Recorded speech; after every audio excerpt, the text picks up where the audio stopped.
하나님의 말씀 누가복음 13장 누가복음 13장 6절부터 9절입니다. 오타가 됐네요. 6절부터 9절까지 같이 읽읍시다. 시작. 이에 비유로 말씀하시되 한 사람이 포도원에 무화과 나무를 심은 것이 있더니 와서 그 열매를 구하였으나 얻지 못한지라. 포도원지기에게 이르되 내가 3년을 와서 이 무화과나무에서 열매를 구하되 얻지 못하니 찍어버리라. 어찌 땅만 버리게 하겠느냐. 대답하여 이르되 주인이여 금년에도 그대로 두소서. 내가 두릅하고 거름을 줄이니 이후에 만일 열매가 열면 열거니와 그렇지 않으면 찍어버리소서 하였다 하시니라. 아멘. 이는 생명의 말씀입니다.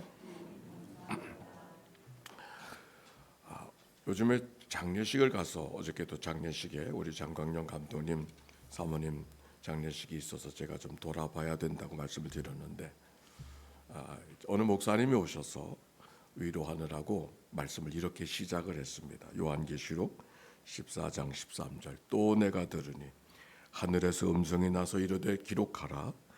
지금 후로 주 안에서 죽는 자들이 복이 있다 하시니 성령이 이르시되 그러하다.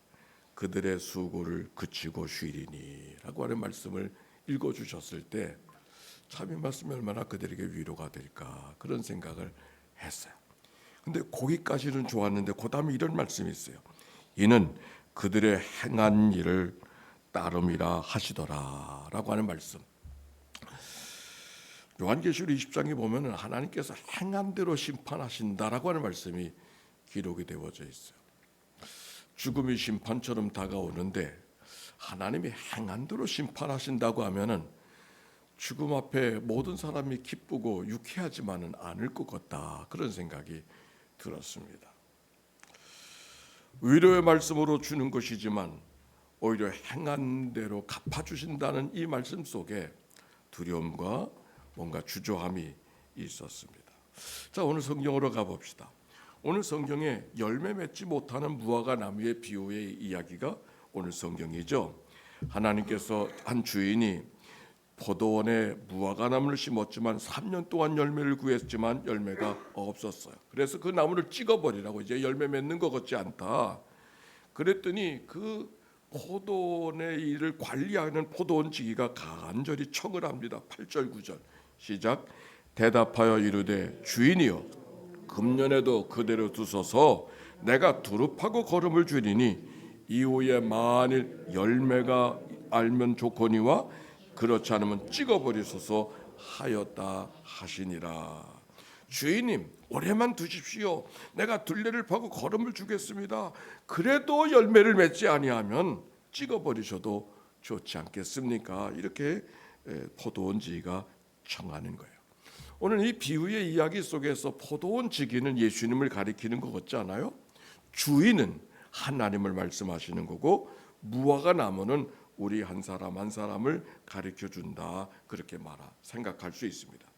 하나님께서 우리를 이 세상에 보내주신 것이 이 땅에 무화과 나무를 심으시고 열매를 기다리시는 주인의 마음이 이 말씀 속에 담겨져 있음을 알게 되는데 열매를 기대했지만 열매가 맺혀지지 않았어요.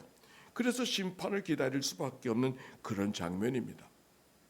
근데 그때 포도원지기가 나타나서 조금만 더 기다려 주십시오. 제가 돌보겠습니다.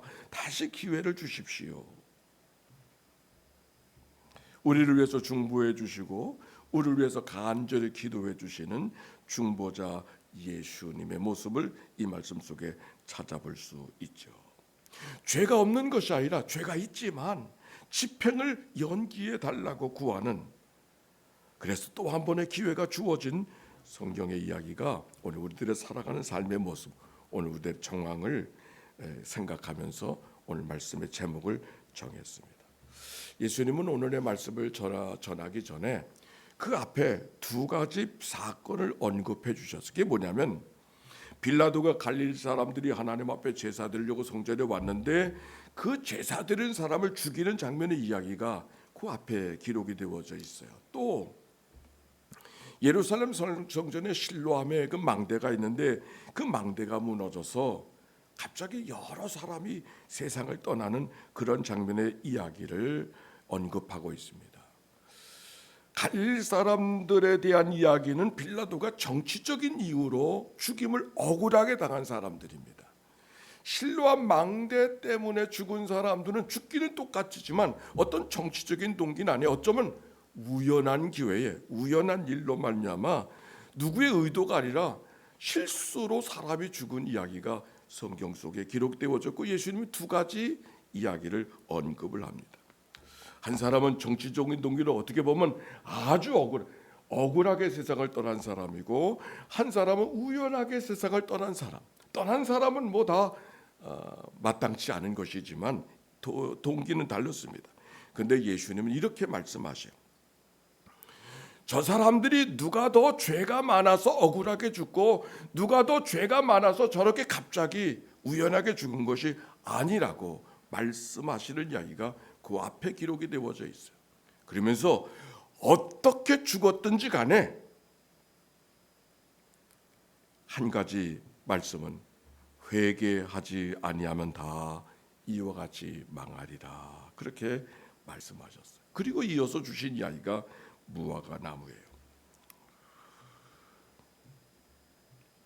사람들은 갑자기 억울한 일을 당하고 죽임을 당하게 되지만 저 사람은 무슨 죄가 많았기에 저렇게 불행하게 죽는가 억울하게 죽는가 이렇게 생각하지만 누가 더 죄가 많아서 그렇게 죽는 것이 아니라는 얘기. 아마도 이 말씀 속에는 예수님이 당신이 십자가의 죽음이 무엇을 의미하고 있는가를 은근히 빗대어서 가르치고 있는 말씀이기도 하는 것이죠.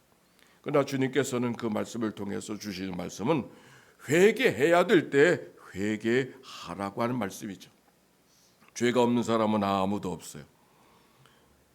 다 심판 앞에 설 수밖에 없어요. 행한 대로 심판을 받는다면 아마 천국 갈 사람이 아무도 없을 거예요. 마치 열매를 맺지 못하는 무화과 나무처럼. 그럼에도 불구하고 포도원 지기의 간절한 청을 받으시고 그들에게 죄를 유예하는 심판을 유예하는 이야기가 오늘 성경에 있는 말씀이에요. 오늘 여러분과 함께 나누고 싶은 말씀은 회개해야 된다고 하는 것까지는 우리가 뭐 교과서적으로 다 아는 건데 그 회개해야 될 때가 언제냐고 하는 거죠. 회개해야 될 때 회개하지 않으면 저와 같이 죽으리라. 억울하게 죽든지 정치적인 동기로 죽든지 아니면 자기의 실수로 죽든지 회개해야 될 때가 언젠가? 오늘 성경은 이렇게 말합니다. 우리가 하나님 앞에 회개해야 될 때는 두 가지. 억울하게 일을 경험했을 때, 죽음을 경험했을 때, 또 이해할 수 없는 사건을 경험할 때, 그때가 회개해야 될 때라고 할 말씀이에요. 여러분 억울한 일 당한 적 있어요? 회개해야 될 때요. 우리가 억울한 일을 당하면 저 못된 녀석 때문에 저 못된 사람 때문에 우리의 분을 참지 못하고 손가락질하고 살 때가 많잖아요. 근데 성경은 바로 그때가 네가 회개해야 될 때라고 말씀하십니다. 또 이해할 수 없는 실로암 망대가 무너져서 이해할 수 없는 일들이 있습니까? 그때가 회개해야 될 때라고 오늘 성경 말씀하십니다. 자, 그러면 그 밖에는 어떤 때인가? 또 무슨 때가 회개할 때인가? 오늘 성경은 우리들의 주는 얘기는 모든 때가, 따라서 합시다. 모든 때가 회개할 때다. 오늘 여기 성경에 그리고 무화과 나무의 비유를 이야기해 줬어요. 3년 동안 열매를 맺지 못했다고 했습니다. 그리고 1년만 더 유예해 달라고 부탁을 했습니다. 근데 오늘 성경에 보면 3년 동안 열매를 기다렸으나 열매가 없었다는 이야기는 무화과 나무가 심은다고 그 다음에 바로 열매를 맺습니까? 3년은 기다려야 되는 거 아니에요. 적어도 이 주인이 그 나무를 심고는 적어도 6년을 기다린 거예요. 겨우 3년을 기다린 게 아니라 6년을 기다린 거예요.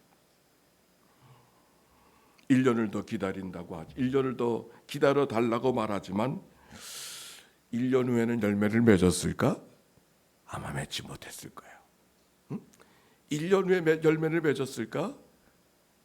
열매 맺지 못했을 거예요.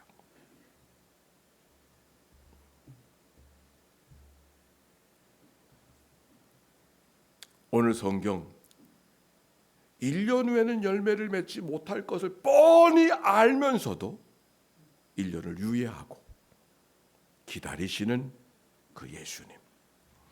오늘 우리들의 삶의 여정이 무엇인가 돌아보니까 유예받은 1년의 삶, 오늘 하루하루의 삶, 어쩌면 아무 일도 없는 날이죠. 뭐 갑자기 억울한 일이 생긴 것도 아니고 갑자기 이해할 수 없는 일들이 생겨서 어찌할 바를 모르는 그런 순간도 아니에요. 다만 그저 일상의 오늘 하루하루. 회개해야 될 때는 어떤 억울한 일을 만나고 어떤 이해할 수 없는 일을 만났던 어떤 때만이 아니라 하루하루 억울한 일도 없고 이해할 수 없는 일도 없는 그런 일상의 하루하루가 오늘 성경은 하나님이 우리에게 회개해야 될 때라고 말씀하고 있는 것이죠. 하나님이 세상을 이처럼 사랑하사 독생자를 주셨으니 이는 저를 믿는 자마다 멸망치 않고 영생을 얻게 하려 하심이라.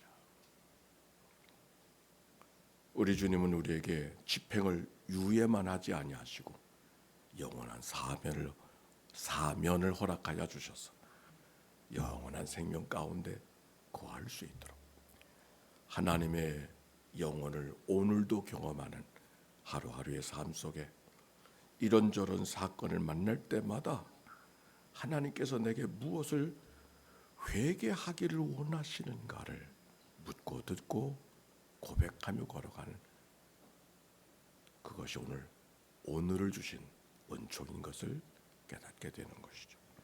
오늘 아까 불렀던 찬송 305장은 뉴턴이라고 하는 사람이 지은 곡입니다. 이 사람은 영국 18세기에 무역상으로 살던 사람입니다. 방탕한 삶을 살며 많은 죄악을 저지르고 그가 살던 그 어떤 날 그는 노예 무역을 하는 사람이었습니다. 그런데 그가 탔던 배가 큰 폭풍을 만나 목숨을 잃을 위기를 경험하게 됐습니다. 그는 간절히 하나님 앞에 기도했습니다. 뭐라고 기도했을까요? 목숨만 살려주시면 하나님의 은총을 기다리면서 기도했습니다. 정말 기적적으로 살아났습니다. 자기의 지나온 삶을 돌이키고 회개했고 그래서 노예 무역으로 부를 취하던 그가 목사가 되어주고 우리가 잘 아는 찬송 나 같은 죄인 살리신 하나님의 부름받은 삶을 고백하는 새로운 찬송을 우리에게 선사해 주었습니다. 오늘도 유예받은 하루의 삶 나를 위해 십자가에 죽으신 그 은혜가 우리 가운데 있음을 기억하고 너희가 구원을 받은 것은 그 은혜를 인하여 믿음으로 말미암아 구원을 얻었나니 이것이 너에게서 난 것이 아니요 하나님의 선물이라. 오늘이 하나님의 은총인 것을 기억하고 믿음으로 예배하며 하나님을 찬송하는 복된 하루 오늘 되시기를 주의 이름으로 축원합니다. 조그마가